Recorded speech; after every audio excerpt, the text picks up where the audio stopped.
রাধে রাধে বন্ধুরা। আমার ভাইপো চাকরি পেয়েছে আর্মিতে। তো আমরা সবাই ওকে ছাড়তে যাচ্ছি। ওরা আগে বেরিয়ে গেছে টোটোতে, আমি আর বোন গাড়ি করে যাচ্ছিলাম। এখন আমাদের কৃষ্ণনগরের স্টেশনের পাশ দিয়ে সমস্ত দোকানগুলো এরকম তুল ভেঙে দিয়েছে আর কি। তো এখন পুরো ফাঁকা কৃষ্ণনগর স্টেশন।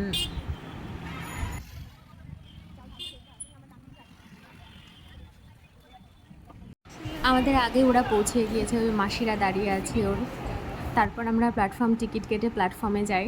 গিয়ে যেহেতু আমাদের অনেকক্ষণ থাকতে হবে, তো টিটি যদি ধরে, ওই জন্য আমরা প্ল্যাটফর্ম টিকিট কেটেছিলাম।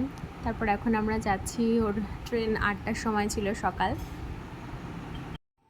আমরা প্ল্যাটফর্ম টিকিট কেটে প্ল্যাটফর্মে চলে এসেছি। আজকে প্ল্যাটফর্ম পুরো নতুনের মতো লাগছিল আর কি। পুরো ফাঁকা প্ল্যাটফর্ম চত্বর।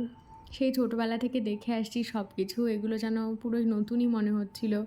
কেমন একটা বোধ হচ্ছিল যেন চোখে। যাই হোক, সব কিছুরই ভালো মন্দ সব দিকই থাকে। ভগবান সবার মঙ্গল করুন, তাই চাইব। একটু পরেও ট্রেন চলে আসবে, তারপর ও চলে যাবে 6 মাসের জন্য। আবার 6 মাস পর ওর সাথে আমাদের সবার দেখা হবে। ট্রেন জার্নিতে খাবি বসে বসে? এই পেতনি।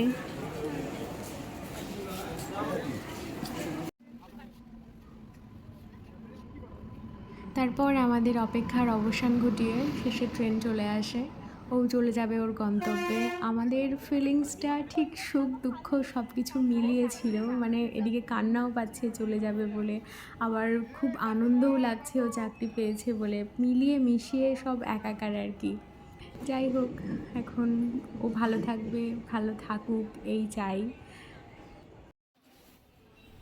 এখন আমাদের বাড়ি যাবার পালা। তো আমরা বাড়ি চলে আসছি সবাই মিলে।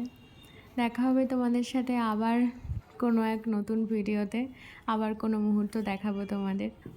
তো রাধা মাধব তোমাদের সকলের মঙ্গল করুন।